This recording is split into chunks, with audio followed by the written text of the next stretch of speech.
बाद में 8 बोलना है, 7 के बाद में क्या बोलना है, 8 बोलना है।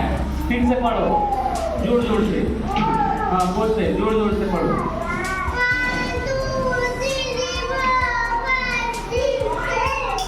7 के बाद में 8, 8 के बाद में 9, 9 के बाद में 10, फिर से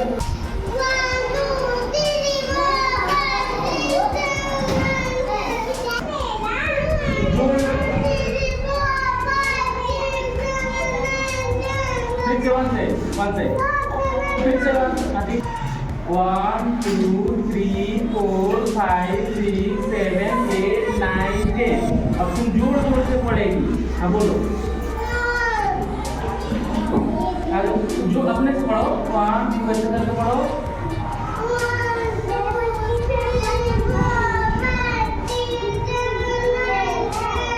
एक के बोलेगा, एक के बोलेगा, एक के बोलेगा, तुम बोलेगी। चलो